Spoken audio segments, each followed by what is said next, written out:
Hello, everybody, and welcome back to the Dual Access Podcast. I've got a very, very special guest today. I've got Tom Pilgrem with me. Tom went through the data school program, 6 years ago now, 5 years ago, something like that, before going on and being a consultant for the Information Lab Ireland, taking over as the people team, and now he is a career development coach. And we're going to talk all about Tom's experience and how he went from a data analyst to an entrepreneur. Thanks for joining me, Tom. Thanks, Andy. Thanks for having me on. Yeah, my pleasure. Could you tell us a bit about your background and what led you, I guess, first to a career in data and then, first to your career in data and consulting? Sure. Yeah. Getting towards data, I was doing a lot of science. So I was doing a postgrad in marine biology at the time and doing a lot of statistical work, building out fisheries maps for fishery populations. So I was doing that. And I got an email one day about the data school from the data school jobs board. And I kind of played around with it in the lab and thought, oh, this is fun. This is way better than what I'm doing today. This is much easier. And actually doing all the stats and the data actually enjoyable. So I played around with it that evening, found some sports data, sent an application to you, and here we are today. So that's how I got into data. Yeah. And then I suppose whilst I was at the data school, I then but rekindled this love of training and developing people. So previous to the science work I was working as a scuba diving instructor. I was doing some work looking to get into secondary school teaching as well. So, and then I got to do a placement with Groupon during the data school, Yep. which allowed me to train people and get involved in some of the DS training as well, which then I guess I found that nugget of what I love doing is developing people, but Yeah. applying the data skills that I learned to that, and that led me to the Irish team. And then I see that now as quite a common thread Yeah. throughout my career, really. Yeah. So you went from the data school, the consulting there, learning about the training. And then when you went to the team in Ireland, you basically started up kind of the training program and the people side of the business there, right? Yeah. So I started off with 7 people and we built out a graduate program. So we kind of took the data school model and applied that to Ireland. And I was, doing all the hiring, doing all the people development, the technical training, more development coaching. And again, seeing them now being part of our wider team. So we're now at 34 people, I think. And my role's it's evolved towards it's evolved now to head of people. So I formed the people team whereby we build out career development plans, bring in all sorts of employee support and training, running leadership development programs, coaching, and coaching's, I guess, the next evolution from that as well now. Yeah. And what are some of your key learnings from your role as the head of people? Listen to people. Yeah, that's great. Listen. Yeah. They normally tell you the truth. Listening to people and having, I guess, bringing more empathy to the people in the business and what they actually want. But also, I think the role that I play today is very much the bridge between what the business needs, the commercial, financial requirements, but also then what the people actually want and need, and beyond the job as well. So what do they need for their families and their lifestyles? And then, you can't have it all one way or the other. You have to kind of be almost a mediator between the two, of the head of finance and then the people who want some extra time to do this or that as well. So you've got to kind of find the middle ground a lot, which is a good negotiator, I suppose, as well. How did you then help people with their life-work balance? Because that's a really big issue right now, right? People are kind of attached to their jobs. They feel like, they need to, give everything they can to the company, and they kind of sometimes neglect their family and their life. Your role in the head of people, how did you help people get a better balance with that? Yeah, and it's really important for us, being we're a fully remote business. We're doing more in-person stuff now, but we're fully remote, which makes it even more important. And it comes from role modeling at the top, I think. Mm, So, pretty much everyone in the senior management team, other than two of us, would have families, and we've normalized, putting in family time into your calendars, for example. So mhm, everyone from the top would have pickup times in their calendars, that sort of thing, and mm, that normalizing that kind of behavior, I think, is really important. mm. And what else do we do? Yeah, I think a lot of it comes down to role modeling. People will naturally pick up behaviors that they see, and just Yeah, normalizing yeah, time, and what's important really, and yeah, celebrating people's things outside of work as well. Like there's ultimately more important things, and the yeah. business is there's more to business than making money. It's about the people, the connections as well. So just normalizing some of that social time with each other as well, I think is Yeah. important. Yeah. And I guess it's good to make that positive, to be that positive role model. It's different than, because you're intentionally putting things in your calendars for, pickup times after school. That's quite different than just not responding to emails, right? Do Yeah. you feel like that's a much more demonstrable thing than just not doing something versus you're proactively doing something to show that you should be doing that balance?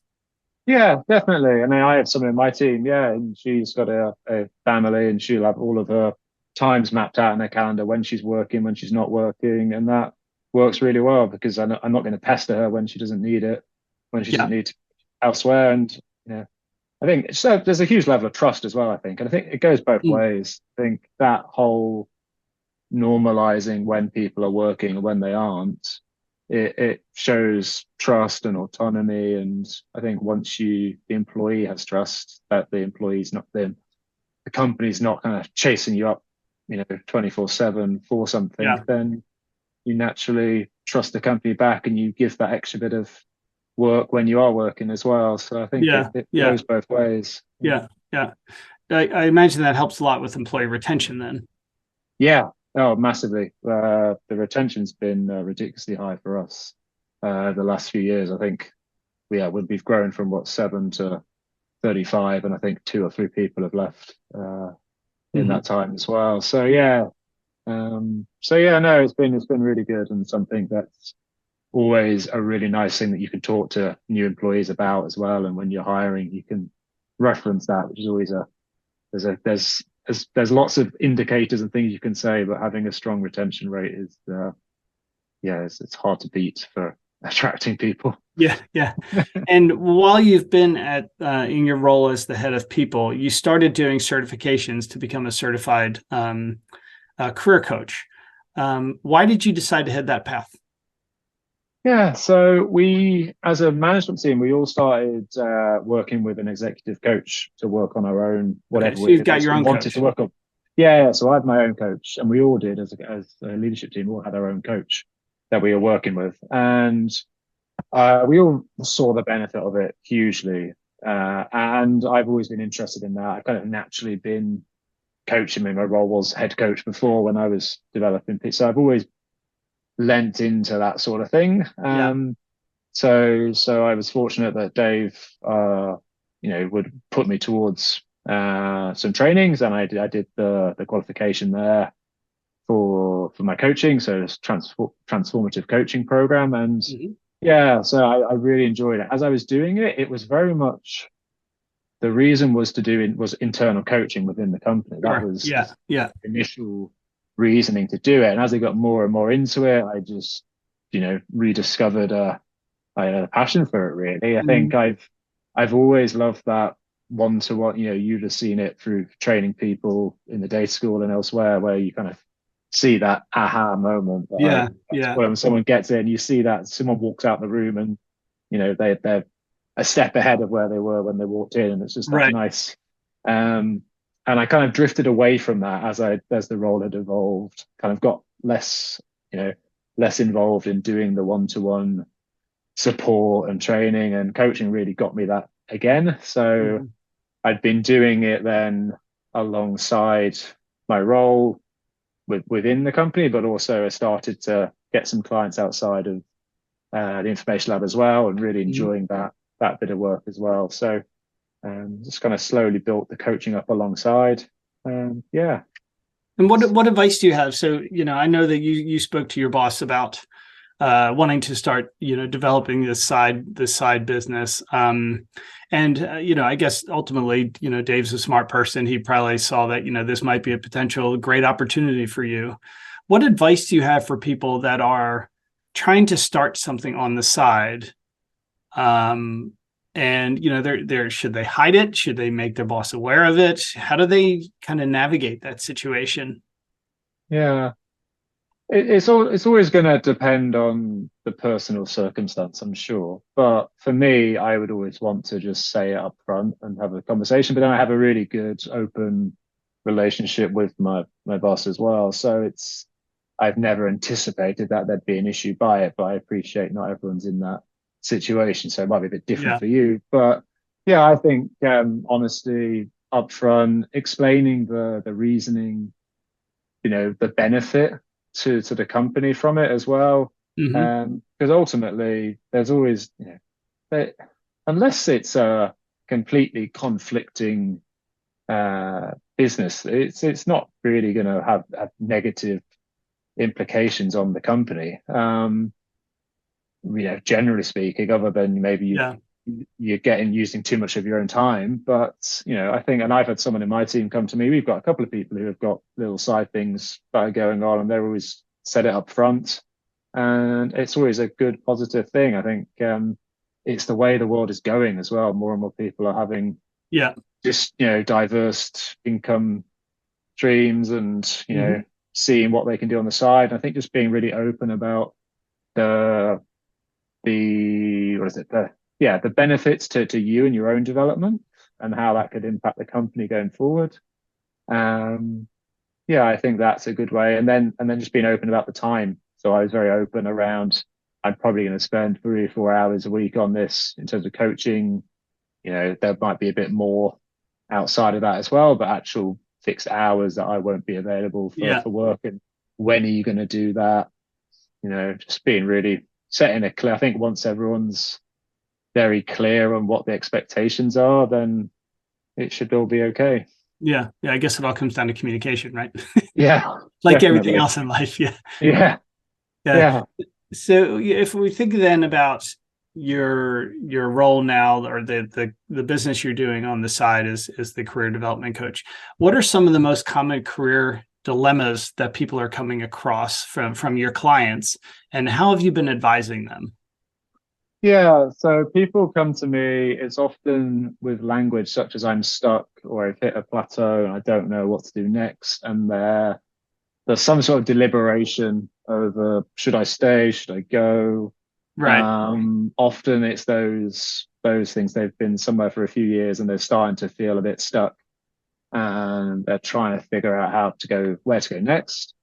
And how I help them is that I walk them through a program where we start off with clarity, and I really look at getting them 100% clear on what they actually want from not just the career, but that we look at the whole life. I have this kind of quadrant exercise that we go through around all the things that are really important to them and how the career fits into all of that.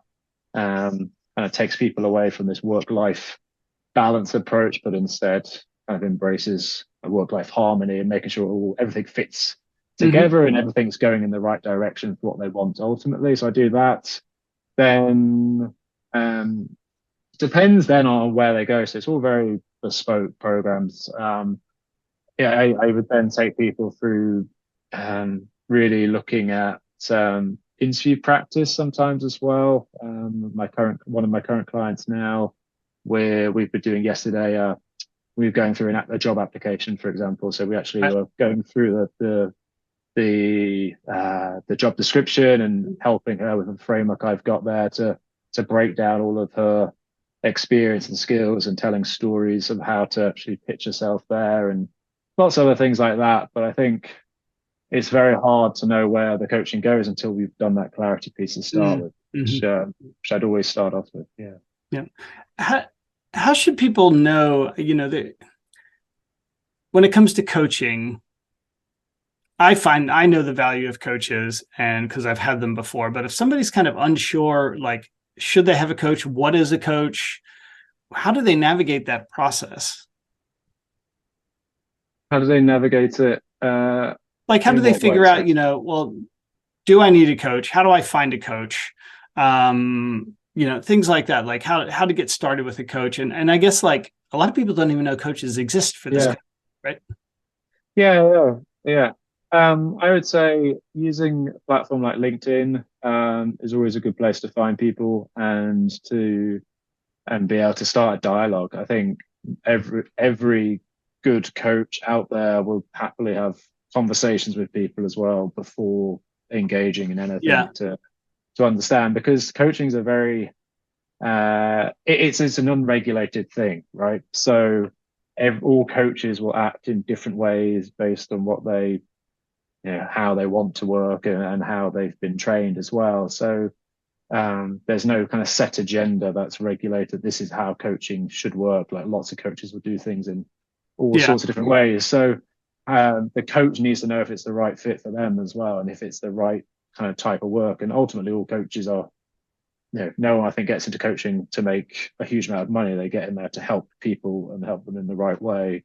So Yeah. they're going to want to make sure that you fit what they're looking for as well. So go and speak to some coaches and find out someone who's been there and done that kind of thing before. I think is quite good. That's certainly what I look for is Yeah. people who are Experience. Yeah. maybe a couple of years behind where I am in my journey as well, because I know that I can help those people, and I'll only ever work with people who I know I can help. And it's Yeah. pretty clear after an hour's conversation to know what they're looking for and if that's the right fit for me as well. Mm-hmm.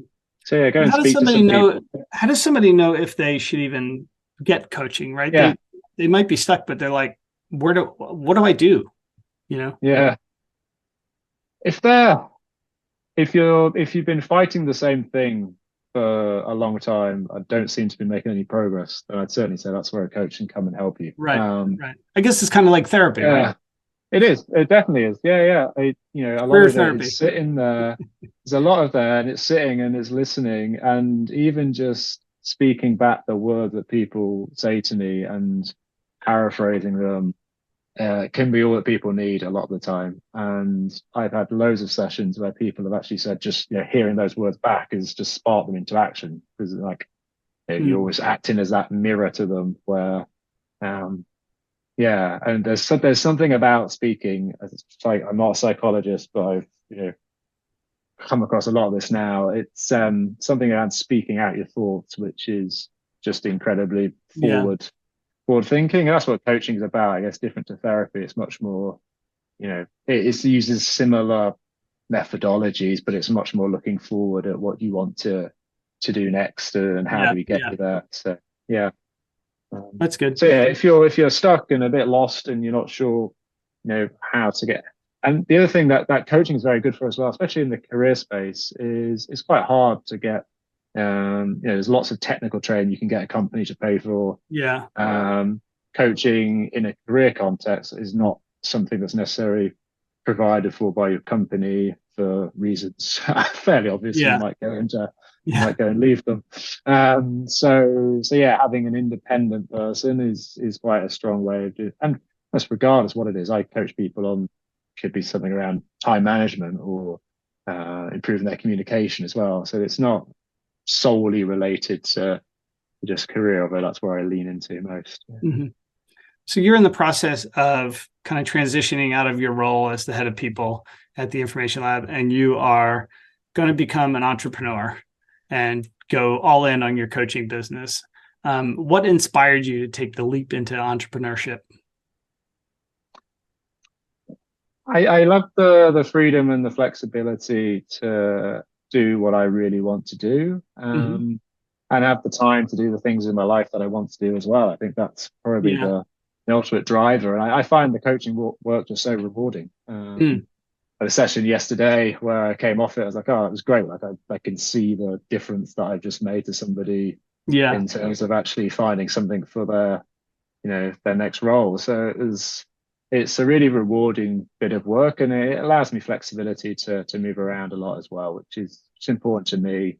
I just want to give it a go. I think coaching is an interesting one. Having learned the skills of coaching, I can see it drift into other aspects of what I do as well. I was on some interviews the other day, and I could see that I was almost starting to coach them in the interview as well. As you start to pick up different skills, so I've kind of I'm learning a lot about the wider kind of business as Hmm. well, and commercials, all that kind of stuff as well through this venture. So whether it ends up being a full-time career forever or not, I don't Right. know. But I'm Right. just learning a lot through it, and it's exciting. It's I've never really stayed in the same role or position for longer than 3 or 4 years. So I've always Yeah. been Yeah. feels like the next evolution, really. Yeah. Yeah. And that transition is taking you halfway around the world to Australia, which I'm Yeah. very jealous about. I've been there, went Uh, there a few months ago and absolutely loved it. yeah. Why Australia? Yeah, And why not? Right. let's start a new business and let's go and move to the other side of the world and do it there where Yeah. there's no context at the same time. Yeah, let's go really go all in. Yeah. Um, yeah, no, it's we've always wanted, me and my partner, we've wanted to go out there for a while, and I Okay. actually had a chat with Dave a couple of years ago about moving, and it just wasn't the right time for a variety of reasons. And Yeah. Yeah. now it's just, the timing is right now. If we don't go now, I don't know when we will. So Right. yeah, Right. it's very much that why not side of Yeah. things. I think yeah, and sunshine. Yeah, it's all quite appealing, really. So yeah, no, I think it'll be good fun for a couple, and we'll see how long it goes. So Yeah. it's one of those things, really. Yeah. What are some of the initial challenges you've faced moving to another country, and setting up a business in another country? Yeah. So no, I've always been very independent. I think I've always, like, I used to live abroad, or I was working as a diving instructor. I've kind of always been quite one for moving around, moving to Ireland to go and work across there, and, then setting up the business. It's yeah, it's just, I guess I'm curious. I'm naturally Yeah. curious, But and from but kind of from a like a business owner, you're moving to mhm. a new country and you have to set up a business in a new country. If somebody else wants to do the same thing, like let's say I want to move to somewhere in Europe and set up a business, what sort of challenges do you face with setting up a business in a different country? Got you. Okay, so there's the obvious legal ones of, can you actually work there or not? Yeah. Do you have a Minor visa? detail. Yeah. So yeah, that's obviously the first one to go and check. But there's loads of people who can help you with that as well if it's unclear. Thankfully for me in Australia, it's being British, it's a lot easier, so that's good.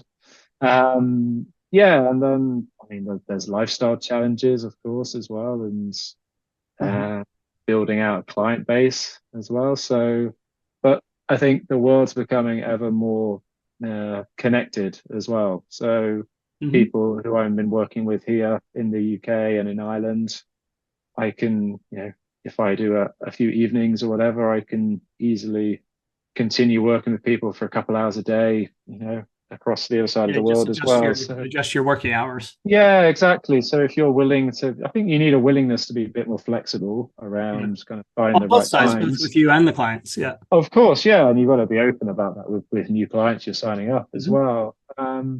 So yeah, I guess, yeah, there's also logistical challenges of moving, which I Right. think Right. regardless. But yeah, and then the legal implications of it all. Okay. But Yeah. other than that, yeah, go and give it a go, really. What's the worst that could happen? I Yeah. think, Yeah. yeah, as long as you've got your legal things sorted, then Yeah. Yeah. That's good. And as a former data analyst, how are you using data to help you drive the business? ooh, good question. Probably not enough. Um, The irony. yeah, no, I do. I do keep records of sessions, and yeah, I have various online tracking tools, and I use for my LinkedIn posts. I will have, which is important for me, to the content there helps bring in a lot of business. But I use a tool there called Shield, which is good for analyzing what type of content works well to help drive engagement with people as well. So that would be a good one for me that I find works really well. And that's Shield app. That's Shield app. Shield app. Yeah, that's the one. Yeah. No, it works. I find that really useful. It allows you to look back historically at what posts have done well and then repurpose them very easily, which is good. And you can add your own tags to them. So if it's more of a story type post or image based or whatever it is, you can really easily see what's working well for your audience, which is good. So that would be the main one that I'd use, I think. Yeah. Okay. And are there any other tools or platforms? Obviously, Shield is a really critical one to help you running your business. What other tools or platforms do you swear by? LinkedIn. Okay. If that counts within your list. Yeah.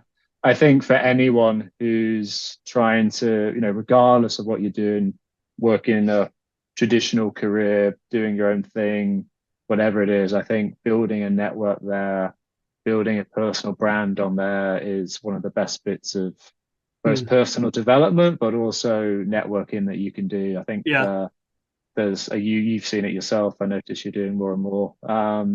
It really does open up opportunities. And absolutely. Yeah. I'd say for years and years, I was scared of doing anything online like that, always sitting behind the screen and, not wanting I remember that from your training days. Yeah. Yeah. And I guess after a while, I kind of, get over yourself. Yeah, exactly. Yeah. But on LinkedIn, so as an entrepreneur, you you're a one person business. I assume you find quite a few of your clients on LinkedIn. Yeah. How do you use LinkedIn to actually find those people? Yeah. So there's two, I guess. There's outbound and then inbound as well. So majority of people actually I work with come via content that I've put out. They've actually sent me messages saying, this has been really interesting to me. This really helped me. That resonates with me, that kind of stuff. Yeah. Could we have a chat about, I'm intrigued about this coaching you're doing. Can we have a chat? So a lot of it come that way. And then the other bit would be outreach that I've done. But what I've done there is very much go and send messages to connections, people I'd have worked with, old clients from consulting days, old past colleagues from the information lab who are elsewhere. Everyone I've worked with, I have at least a mutual connection with, if not a direct connection. Yeah. And I guess you could also probably work with companies as well. Like if they had a set of, maybe they want to put their management team through training, like you and the leadership team at the Information Lab did. Exactly. Yeah, that's definitely where I'm not doing that right now because of my kind of existing commitments, but it's certainly what I'm going to start doing. As of a few weeks or a couple of months when I start moving. I'd like to look more into helping a whole team develop. I've been doing some work internally, kind of team coaching as well, and seeing how you can actually get a team all to gel together and applying a lot of that coaching to teams and groups as well, which is good. But I've been doing the internal coaching within the Information Lab. That's definitely a group setting, but really working with individuals have been So the best way to get in touch with for people to get in touch with you is probably on LinkedIn, right? Yeah, LinkedIn. Yeah, it's Tom Pilgrem, GREM. With an E, Thanks. With an E. Thanks, family. Yeah. So if you're looking for some career advice, or you want to have a chat to even see if you're compatible with each other, and you might want to work together, you can schedule a quick call with Tom to go through and have that chat, because you want to make sure it's right for both people, right? It needs to be right for you as a coach, but also for them that they feel like you're a good fit for them. Yeah. So I'd highly encourage everybody to, if you're unsure at all about needing a career coach, get in touch with Tom. He will help you. I can't recommend it enough. And he's a wonderful person as well. That's a really important thing for me when I look for a coach. They have to be a really good person. So what are your short-term and long-term goals for your coaching business? Okay. Short-term goals is to build a client base that I can work with when I'm in Australia. That's I guess the short-term Got to make money. Yeah. Yeah, but it's more experimental, I think, as well. So beyond just one-to-one career coaching, which I'm doing, I'd like to look at things like graduate programs. So I think I'm very, very good at working with people who are either developing in their initial early careers, or they've just done a couple of roles and they want something else. I'm finding a good niche for that group of people. So I'd like to start talking to various companies that I'm connected with around building programs to help their, I don't know, potential talent or emerging leaders, that sort of thing, and working with them. So I'm going to start when I have a bit of time off to think about building out that sort of program and then pitching that either to companies, but also to universities as well, and seeing if there's anything there. I can start looking at people leaving university, leaving grad programs, that sort of thing. So that's a short to midterm thing. Longer term, it's about, I guess, it's about trying out a few different things, and finding consistent income that allows me to balance the kind of lifestyle I want, which is slightly reduced working time and being able to travel a lot as well. So I think it's building out the systems to give me some predictable revenue. I suppose that's, I guess, the longer term goal, to live a more flexible life with lots of travel. Lots of travel is always great, especially in Australia. Definitely. So let's finish up with a couple rapid fire questions here. So I'm not good at these. I'm a thinker. That's the point. What is your favorite book you've read in the last 12 months? Atomic Habits.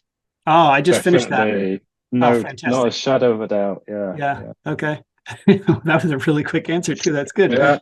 Are you a morning person or a night owl? Morning. I'm already back from walk on the moor this morning. So Okay. And what is other than LinkedIn? Let's think from a personal perspective. Okay, sure. What is one tool or app that you can't live without? Sky Sports, probably.